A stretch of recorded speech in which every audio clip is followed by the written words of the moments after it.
Baik, selamat pagi untuk teman-teman semua. Terima kasih telah hadir dalam sesi coaching kita hari ini. Saya sangat senang, saya pribadi sangat senang kita semua bisa berkumpul di room ini tentunya untuk sama-sama berdiskusi dalam proses coaching tentunya untuk mendiskusikan cara untuk inovasi untuk meningkatkan eh, mutu dari pendidikan di sekolah kita masing-masing tentunya. Nah, untuk itu pada kesempatan ini eh, ada Ibu Ros dan juga Ibu Joyce yang akan mempraktikkan eh, coaching. Untuk itu saya berikan waktu dan kesempatan untuk Ibu Ros dan juga Ibu Joyce untuk mempraktekkan sesi coaching ini. Waktu dan kesempatan saya berikan. Silahkan. Halo, selamat siang Ibu Ros. Apa kabar? Selamat siang juga Bu. Kabar saya baik. Hanya saya memiliki sedikit problem Bu. Ada yang bisa saya bantu, Bu Ros?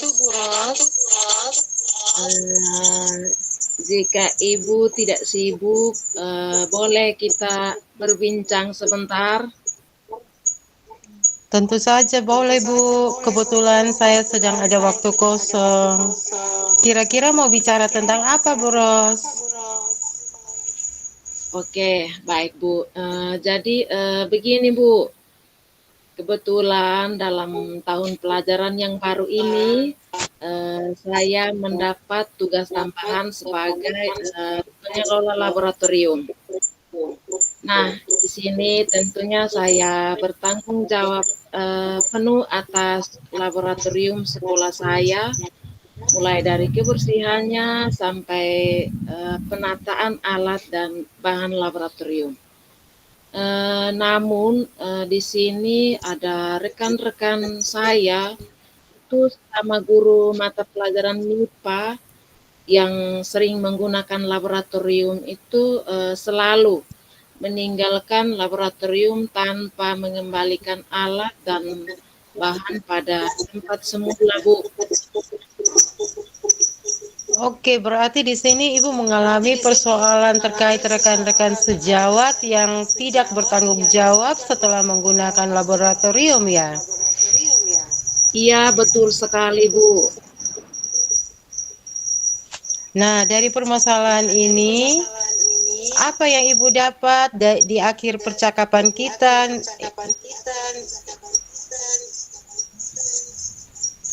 Baik, Bu. Saya ingin menemukan solusi dari permasalahan saya ini, Bu. Mungkin setelah saya cerita dengan Ibu, saya bisa dapat gambaran tentang apa yang perlu saya lakukan, Bu. Baik, tadi Ibu Ros mengatakan bahwa ada rekan guru MIPA yang setelah menggunakan laboratorium tidak mengembalikan alat dan bahan praktikum pada tempatnya. Apakah Ibu sudah menelusuri penyebab dari masalah ini? Sudah, Bu. Eh, saya sudah coba mendekati salah satu teman guru MIPA saya dan menanyakan penyebab mengapa sehingga selalu meninggalkan ruang laboratorium dalam keadaan yang tidak rapi dan tidak bersih, Bu. Lalu, melalui pendekatan yang sudah dilakukan oleh Bu Ros, kira-kira mengapa rekan guru tersebut tidak merapikan ruang lab sebelum meninggalkan ruang lab? Eh, Katanya bahwa waktu yang tersedia itu tidak cukup, Bu, sehingga belum selesai praktikum sudah terjadi pergantian jam pelajaran, Bu. Oh, baik Bu Ros. Itu memang tantangan umum yang sering dihadapi oleh setiap guru. ingin supaya murid-murid lebih paham tentang materi, namun selalu dibatasi oleh waktu. Kira-kira kondisi ideal seperti apa yang Ibu Ros inginkan dari rekan-rekan guru MIPA tersebut? Baik Bu, kalau dari saya tentu saja saya sangat mengharapkan supaya rekan-rekan guru MIPA itu selalu merapikan ruang laboratorium, terus mengembalikan alat dan bahan laboratorium pada tempat semula sebelum mereka meninggalkan ruang laboratorium. Kalau begitu, apa yang bisa Bu Ros lakukan untuk meningkatkan tanggung jawab rekan guru MIPA sebagai pengguna laboratorium? Baik Bu, jadi berdasarkan pendekatan yang sudah saya lakukan,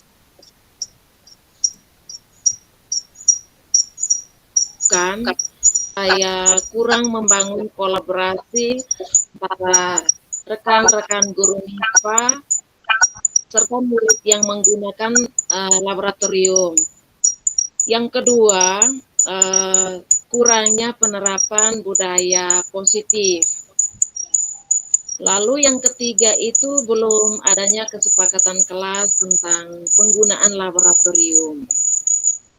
Jadi saya akan membangun kolaborasi yang baik dengan rekan-rekan guru MIPA dan murid-murid serta membuat kesepakatan kelas bersama murid-murid tentang penggunaan laboratorium. Selain itu juga mungkin saya akan membangun penerapan budaya positif di laboratorium.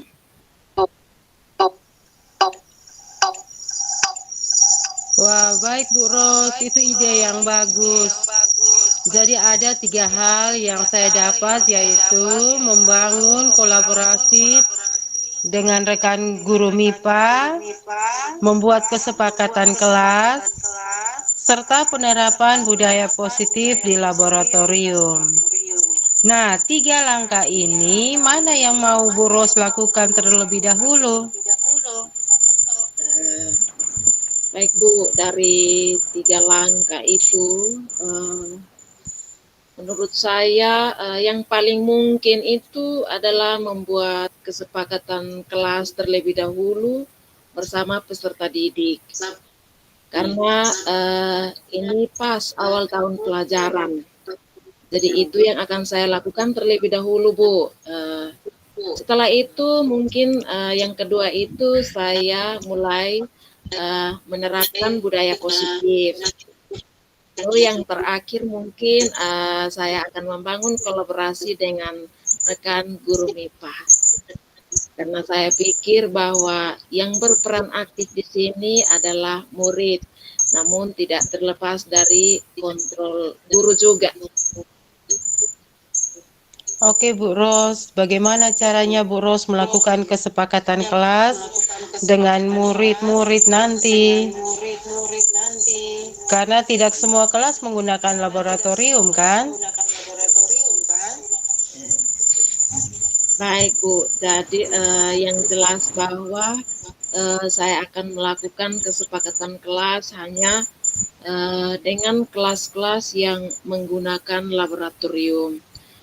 Namun di sini kebetulan laboratorium yang saya kelola itu sering digunakan oleh guru mata pelajaran matematika, fisika, kimia, dan biologi. Maka hampir semua kelas itu menggunakan laboratorium Bu.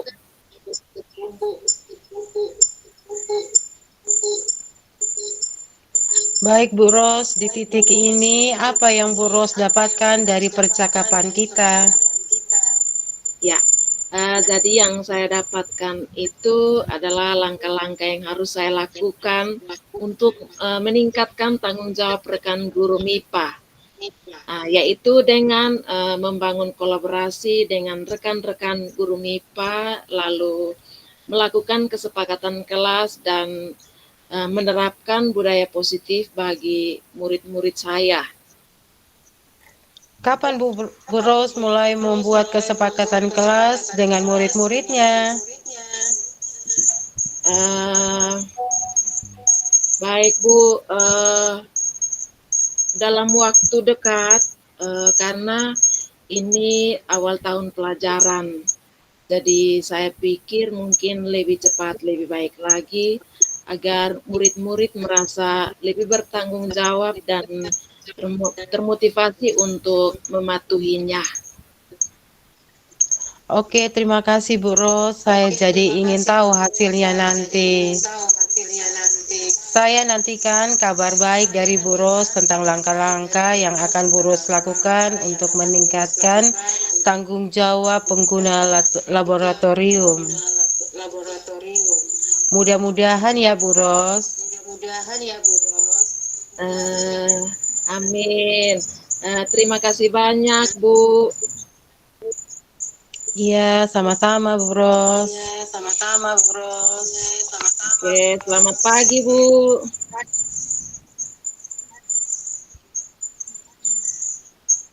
Oke, baik, terima kasih banyak atas waktunya, khusus untuk Ibu Ros dan juga Ibu Joyce, dan juga kepada semua teman-teman yang sudah turut berpartisipasi dalam sesi coaching ini. Saya sangat menghargai keterbukaan dan komitmen dari dalam proses coaching, karena dalam proses coaching ini ada solusi yang ditemukan. Nah, saya harap beberapa langkah yang telah disepakati ketika melakukan coaching itu bisa ditindaklanjuti, dilakukan sehingga memberikan hasil yang positif. Jangan ragu untuk saling berkomunikasi ketika hadapi masalah, supaya masalah yang dihadapi itu bisa ada solusi yang membangun dan membawa perubahan untuk kita semua tentunya. Oke, baik. Kita lanjut lagi ke sesi yang berikut, sesi coaching yang berikut. Coaching antara Ibu Ros dan juga Pak Jemris. Nah, untuk tidak memperpanjang kata, mengulur waktu, saya berikan kesempatan kepada Ibu Ros dan juga Pak Jemris untuk melakukan sesi coaching, praktek coaching kali ini. Disilahkan. Oke, selamat pagi Pak Jemris. Terima kasih sudah meluangkan waktu untuk sesi coaching kita ini. Selamat pagi, Ibu Ros. Oke Pak Jemris, sebelumnya saya ingin tahu apa yang ingin Pak Jemris capai dari pembicaraan kita hari ini. Oke, baik. Jadi begini, Bu Ros. Saya ingin membahas tentang kurangnya kesadaran teman-teman atau rekan-rekan guru akan pentingnya, betapa pentingnya penggunaan media pembelajaran. Dalam hal ini media elektronik itu sangat penting, mempunyai peran yang sangat penting. Nah, mereka masih rasa nyaman, maksud saya rekan-rekan guru saya masih rasa nyaman, berada di dalam zona nyaman, dan juga metode yang mereka terapkan itu masih metode yang masih jauh terbelakang, masih metode yang kuno, masih metode lama, yang membuat siswa itu rasa bosan dan tidak aktif saat proses pembelajaran di kelas. Baik Pak Jemris, jadi ada rekan guru yang masih mengajar dengan menggunakan gaya lama ya Pak Jem? Iya, betul sekali. Ya, oke. Baik, jadi tujuan kita hari ini adalah untuk menemukan cara supaya rekan-rekan guru lebih sadar dan termotivasi untuk menggunakan media pembelajaran elektronik. Benar begitu Pak Jem? Iya Ibu, betul sekali itu Ibu. Oke, mungkin Pak Jem bisa ceritakan lebih lanjut mengenai situasi yang terjadi saat ini.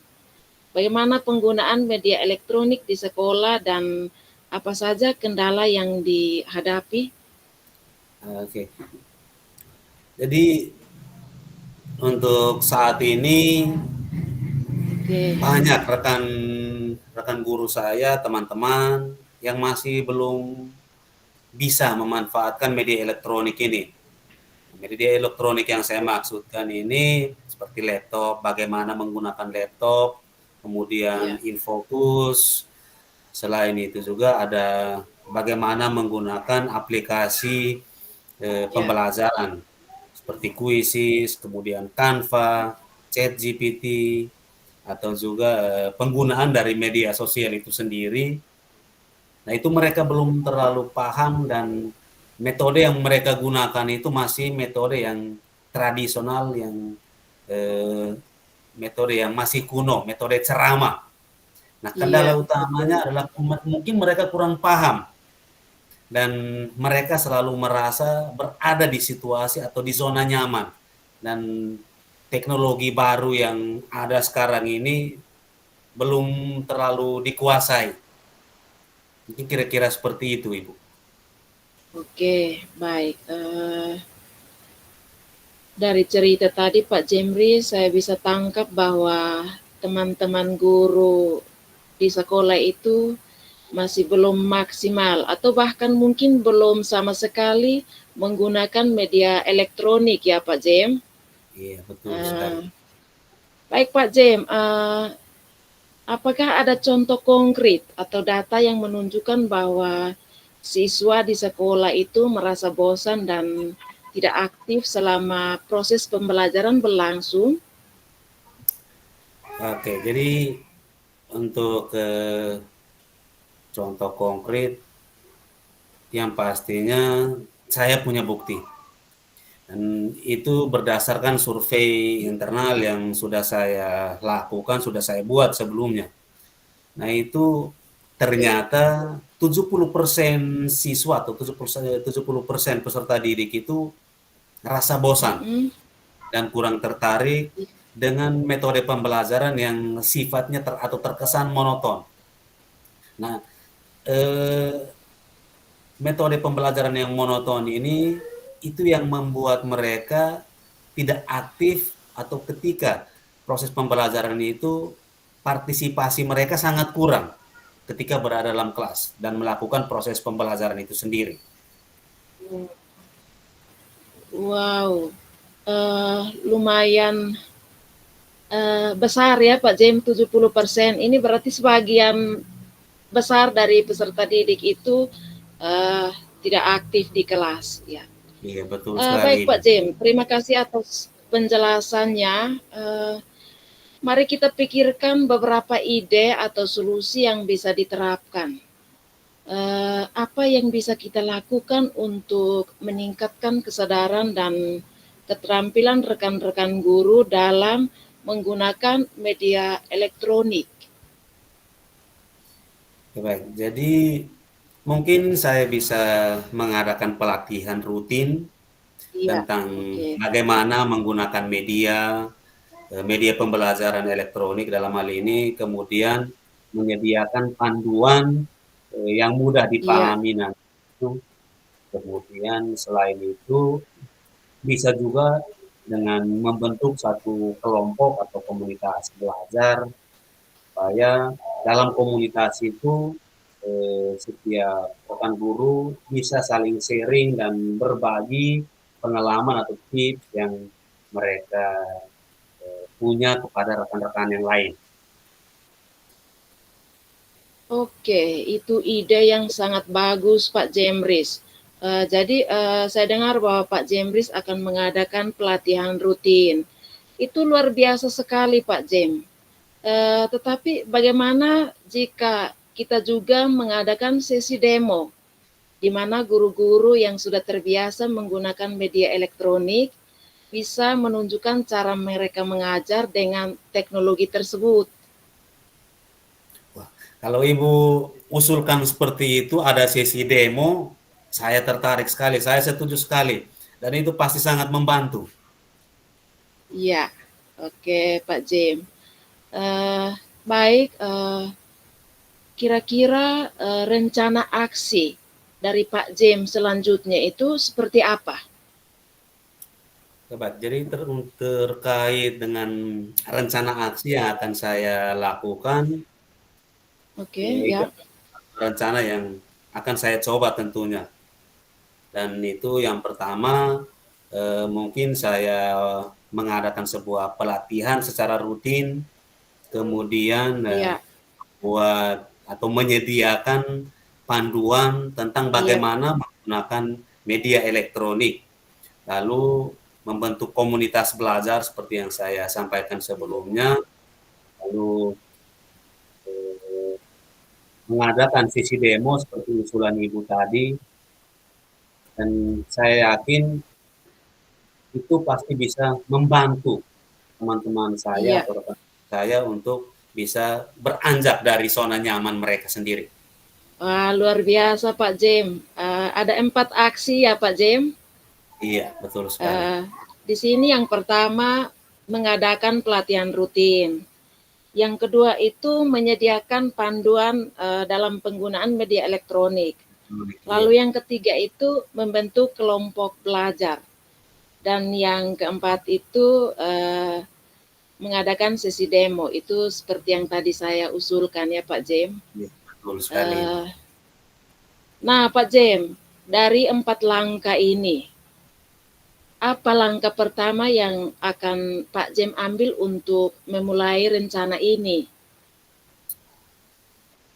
Untuk langkah awal yang akan saya coba lakukan, akan saya coba eksekusi nantinya, Iya, yang pasti strategi super yang saya coba sediakan itu saya coba untuk buat jadwal, terus iya, sebelumnya ada komunikasi dengan pimpinan dulu tentang kendala ini, kemudian mencoba untuk membuatkan jadwal supaya ada pelatihan. eh, Kemudian dalam pelatihan itu juga saya akan mencoba untuk menghubungi beberapa teman guru supaya ada teman-teman guru yang sudah bisa menggunakan media, iya. bisa berbagi atau sharing pengalaman mereka terhadap teman-teman yang belum mampu atau belum bisa atau belum melek teknologi. Kira-kira Iya, seperti itu, oke. Ibu. Oke, bagus sekali Pak Jem. Di sini yang saya ambil itu tentunya yang paling pertama itu kita selalu berkolaborasi dengan pimpinan ya Pak Jem. Ya, Ah, betul sekali. iya. Lalu di sini yang berikut setelah berkolaborasi, Pak Jem akan menentukan jadwal pelatihan. Itu luar Iya. biasa. Lalu yang terakhir itu Pak Jemris akan menghubungi rekan-rekan sejawat lain yang setidaknya sudah memahami sedikit tentang media elektronik. Ya, Betul, Ibu. luar biasa sekali Pak Jemris dan saya yakin upaya yang Pak Jemris lakukan akan membawa perubahan positif ke depannya. Mari kita tetap berkomunikasi dan tetap melakukan evaluasi progres kita secara berkala. Baik Pak Jem, terima kasih atas komitmen yang sudah Pak Jem lakukan. Baik, terima kasih Ibu Ros. Saya selalu siap untuk memulai dan untuk melakukan perubahan. Sekali lagi terima kasih Ibu Ros. Oke, sama-sama Pak Jemris. Oke, baik. Terima kasih teman-teman. Itu sedikit sesi coaching yang dilakoni oleh Ibu Ros dan juga Pak Jemris tentang bagaimana penggunaan media, pentingnya penggunaan media dalam proses pembelajaran. Kita lanjut lagi ke sesi yang berikut, sesi yang terakhir, coaching antara eh, Ibu Joyce sebagai coach dan juga Pak Jemris sebagai coach. Untuk tidak memperpanjang kata, waktu dan kesempatan saya berikan kepada Ibu Joyce dan juga Pak Jemris untuk melakoni sesi coaching kali ini. Waktu dan kesempatan saya berikan. Halo Ibu Joyce, apa kabar? Saya lihat akhir-akhir ini Ibu murung, Ibu kurang sehat kayaknya, dan juga tidak semangat.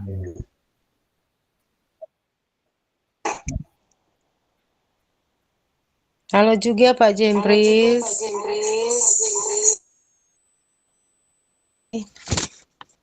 Ada yang mau saya sharing waktunya sekarang?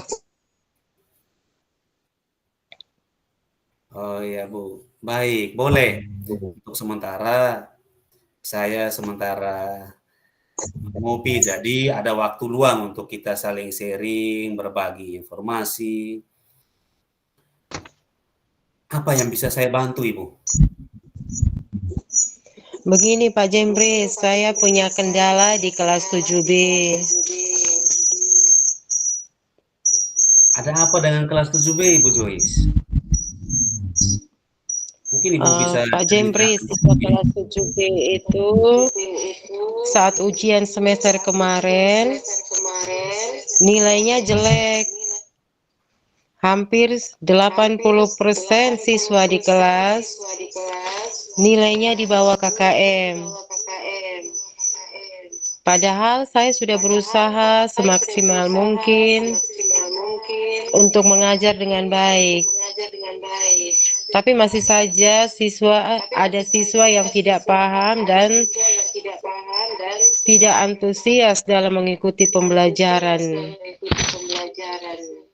Oh, begitu ya Ibu Joyce. Eh, Kira-kira Ibu Joyce tahu tidak apa yang membuat nilai dari anak-anak itu masih rendah dan nilai mereka masih berada di bawah standar KKM? Kalau itu saya melihat bahwa siswanya memang malas belajar, Pak. Oke. Mereka juga tidak konsentrasi dalam mengikuti KBM. Kadang mereka ribut sendiri. Sebenarnya sudah saya tegur, tapi selang berapa menit ribut lagi. Oke, baik. Jadi kira-kira anak-anak itu tertarik tidak dengan pembelajaran atau proses pembelajaran ketika Ibu laksanakan di kelas, terutamanya di kelas 7B seperti yang tadi Ibu sampaikan itu? Iya, memang saya lihat anak-anak kurang antusias dalam mengikuti pelajaran. Jadi motivasi dari anak-anak atau dari peserta didik itu masih masih sangat kurang ya Ibu. Eh, Maaf, saat pembelajaran biasanya media apa yang Ibu gunakan? Biasanya saat pembelajaran, saya berpatokan pada modul yang saya pegang, dan biasanya saya mencatat di papan tulis, Pak Jembris. Oke, baik. Lalu, apakah Ibu pernah tidak Ibu mencoba untuk menggunakan metode lain?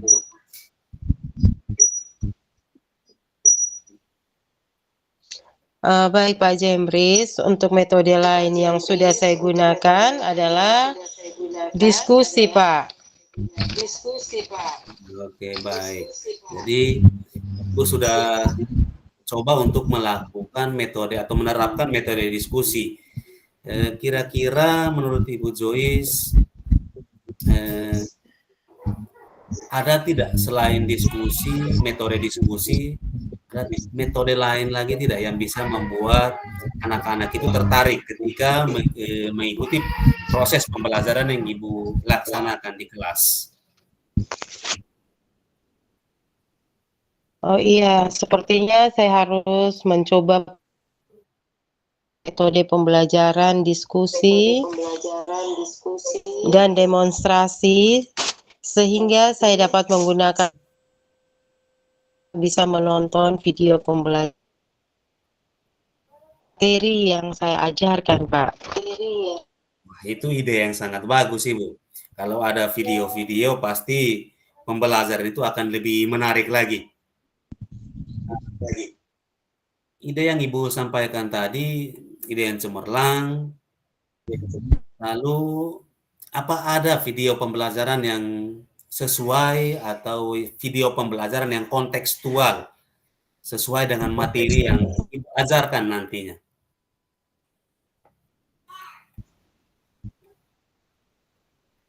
Sebenarnya video pembelajaran, tapi saya belum pernah menggunakannya, Pak. Oke. Baik. Jadi selain itu ada tidak hal lain yang bisa Ibu lakukan?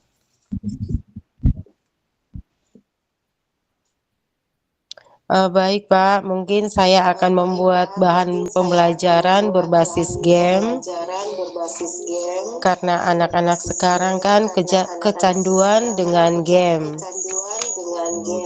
Jadi kalau pembelajaran berbasis game atau kuis, mereka pasti lebih termotivasi untuk belajar. Wah, kalau Ibu sebut game itu sangat wow gitu. Dan itu mantap sekali, Bu Joyce. Nah, setelah ini kira-kira ke depannya apa yang Ibu Joyce mau buat atau apa yang Ibu Joyce rencanakan untuk dilakukan ke depannya? Baik Pak Jembris, mungkin kedepannya saya akan mengajar menggunakan laptop agar bisa menampilkan PowerPoint dan video pembelajaran sesuai dengan materi yang saya ajarkan di kelas itu. Oke, itu mantap sekali, Bu Joyce. Sebenarnya Ibu sudah bisa menyelesaikan permasalahan yang Ibu alami sendiri selama ini. Dan untuk itu perlu dicoba. Kalau dicoba lagi apa yang Ibu alami selama ini berdasarkan solusi yang sudah Ibu sampaikan tadi, kira-kira komitmen apa yang Ibu Joyce akan lakukan untuk proses tindak lanjut dari permasalahan Ibu itu selanjutnya? Komitmennya Baik, bagaimana? mungkin mulai besok saya akan menyediakan media pembelajaran menggunakan PowerPoint, Pak. Nah, itu mantap sekali. Wow sekali, sudah pakai PowerPoint ya Ibu. Infokus tentunya dengan laptop. Nah, Ibu Ya, harus terus semangat dan juga mencoba untuk melakukan hal yang baru. Dan itu harus dilakukan dengan konsisten. Lalu ada satu hal yang saya mau tanya lagi. Bagaimana perasaan Ibu sekarang? perasaan saya ya plong karena saya sudah dapat solusinya sekarang Oke. selama ini. Terima kasih banyak karena sudah karena saya ada jam pelajaran di kelas. Oke, baik Ibu. Terima kasih juga sudah berbagi, sudah sharing. Dan saya harap apa yang sudah kita sepakati tadi, solusi yang sudah kita sama-sama buat dan kita komitmen, terus Ibu lakukan, Ibu jalankan, dan yakin bahwa setiap solusi yang kita temukan dan apa yang sudah menjadi komitmen kita untuk kita lakukan pasti akan membuahkan hasil kalau kita menjalankan itu dengan sungguh-sungguh. Kira-kira seperti itu, Ibu. Mungkin saya tunggu kabar baik selanjutnya 1 minggu ke depan. Saya tunggu kabar yang terbaik. Hasilnya kira-kira seperti apa? Kira-kira seperti itu ya, Ibu. Sampai ketemu lagi dan kabar itu akan selalu saya tunggu. Sekian dan terima kasih. Oke, baik teman-teman sekalian. Ini merupakan akhir dari sesi coaching yang sudah dilakukan oleh tim kami, di mana dalam tim kami ada 3 orang. Maaf di awal sesi coaching tadi belum sempat saya perkenalkan satu persatu, tapi saya mencoba untuk memperkenalkan kembali tim kami, yakni yang pertama Ibu Ros Adelima Kevi, kemudian yang kedua ada Ibu Joyce Beribe, dan yang terakhir saya sendiri, Jemre Statoin. Baik, mungkin itu saja yang dapat saya sampaikan dalam sesi coaching kita hari ini. Harapan saya, apa yang sudah kita lakukan, apa yang menjadi solusi dalam pembicaraan ketika kita melakoni sesi coaching tadi, bisa membuahkan hasil yang baik terhadap perkembangan dari proses pendidikan, terutama akan berdampak pada peserta didik itu sendiri. Sekian dan terima kasih. Sampai jumpa di lain waktu.